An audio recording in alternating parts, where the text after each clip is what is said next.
You know that time between, say, ages 6 and 11? It can feel like the calm before the teenage storm, right? But what if I told you that beneath the surface, it's actually one of the busiest, most incredible periods of transformation a person goes through? Well, it is. And in this explainer, we're going to pull back the curtain and look at the scientific blueprint of this amazing stage. Let's dive in. So, have you ever seen a kid who's a total star on the playground, only to see them a year or two later suddenly in that gangly phase? All long legs and a bit awkward? It looks kind of random, but it's anything but.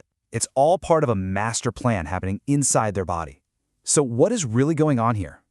All right, so here's our game plan. We're going to start with what you can see, that big growth spurt. Then we'll go deeper and look at the secret rewiring happening in the brain. After that, we'll see how that brain-body connection leads to new skills, touch on some common health challenges, and finally, explore the inner world of anxiety and attention. Okay, first up, the great growth spurt. Let's talk about the changes we can actually see happening on the outside. This is that slow, steady physical growth that seems to happen right before our eyes. It's pretty amazing how consistent this is. We're talking about a steady gain of about 5 to 7 centimeters in height and around 3 kilograms in weight every single year. But the cool part is how they grow. The lower body actually grows faster than the top half, and that's what gives them that classic long-legged look. And hey, you might notice girls hitting this spurt a bit earlier, usually around age 10 or so. All this bone lengthening can make them super flexible, but it's also the reason for those growing pains you hear about. And of course, this is when the tooth fairy gets really busy, as all 20 of those baby teeth make their exit. Okay, so that's the outside. But now let's go inside, to the hidden construction site that is the brain. This, right here, is where the real magic is happening. Whoa, look at this. These scans are just incredible. The warmer colors, like red and yellow, show the parts of the brain that are still developing. The cooler blue areas? Those are the more mature, more efficient parts. And you can see a clear pattern, can't you? The brain matures from the back to the front. This isn't just a brain getting bigger, it's getting smarter, more refined. Basically, it's being custom built by their experiences. So one of the first big jobs is something called specialization. Think of it like this. A young brain is like a startup where everyone does a bit of everything. But as it matures, it's more like a big company where people get highly specialized jobs. For example, in a really young kid, if a language area of the brain gets damaged, other parts can often jump in and learn that job. But in an adult, that's much, much harder because those jobs are locked in. So the brain trades some of its flexibility for incredible efficiency. And then there's the other key process, integration. If specialization is about creating expert departments, integration is about making sure they have amazing communication lines between them. It's all about the crosstalk. Reading is the perfect example of this. You need different brain areas to work together seamlessly. One to see the letters, another to hear the sounds, and yet another to connect it all to meaning. That's integration at its finest. Okay, so how does the brain get so darn deficient? Well, it basically does a massive spring cleaning. First, it goes through a process called pruning, where it gets rid of weak or unused connections. And the scale of this is mind-boggling. We're talking about trillions of connections being snipped away to make the important ones stronger. Then, the important pathways that are left get insulated with something called myelin. It's like putting high-grade insulation on an electrical wire. This makes the messages fly through the brain at incredible speeds. All right, so we've got a growing body and a newly supercharged brain. Let's see what happens when you put them together. This is where we see some incredible new physical skills emerge. Just take a look at throwing distance. At age 6, yeah, there's a gap between boys and girls. But fast forward to age 11 and, wow, that gap gets huge. Boys are adding nearly 70 feet to their throw, and girls are adding almost 40 feet. Now, this isn't just about getting bigger muscles. This is that new, efficient brain talking to the body, allowing for way more complex coordination, force, and accuracy. And this explosion of ability brings up a really common debate, one that parents and coaches think about all the time. Is it better for kids to go all in and specialize in just one sport, or should they play the field and try a bunch of different things? Well, the research kind of gives us two different schools of thought here. On one side, you have the argument for specializing. People who support this often point to the 10-year rule, the idea that it takes about a decade of serious practice to become a true expert. But on the other side, you've got the argument for diversifying, for trying different sports. And the benefits here are pretty compelling.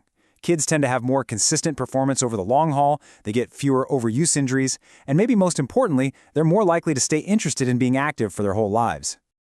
Okay, but this period of intense growth and activity isn't without its challenges. Let's shift gears and talk about some of the key health and wellness issues that can pop up during these years. And this first one, this number is pretty sobering. A major Canadian study found that almost 1/3 of kids between 5 and 11 were identified as overweight or obese.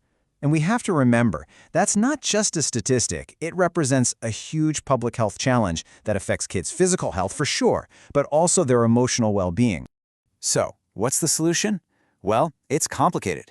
This model here does a great job of showing that it's not just about telling a kid to eat better. It's a whole system. It's about what's happening in the family, at school, in the community, even down to government policies and cultural attitudes. It's a tangled web. And this is what that big picture approach looks like when you break it down. It really shows that everyone has a part to play. Parents can make sure there's time for outdoor play. Schools can focus on providing healthier food. Communities can build things like safe bike paths. You see? It's a problem with many layers, so the solution needs to have many layers too. And we cannot talk about wellness without talking about sleep. This is absolutely critical. The recommendation for kids this age is 9 to 11 hours a night.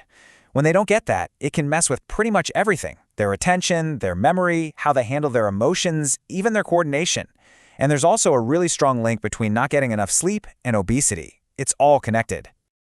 All right, for our last section, let's move from the physical body to the inner world, to the psychological side of things. What's going on inside their heads during middle childhood? So anxiety is actually the most common psychological disorder for children, but pinning down the exact numbers is really tough. You can see here that estimates are all over the place, from as low as 3% to as high as 20% or more. And that huge range really tells you something. It tells you how hard it can be to diagnose and how differently anxiety can show up in kids. Another big topic is, of course, ADHD. Its main characteristics are things like inattention, overactivity, and impulsivity. Right now, the leading theory is that it has to do with some developmental delays in the brain's executive function system. That's the part of the brain right up front in the prefrontal cortex that's like the CEO. And as for what causes it, the research points pretty strongly to a combination of genetics and things that happen in the prenatal environment. Okay, let's take a second to bust a very persistent myth. The source material for this explainer is crystal clear. The idea that sugar or food dyes cause ADHD is a total misconception. It's just not supported by the science.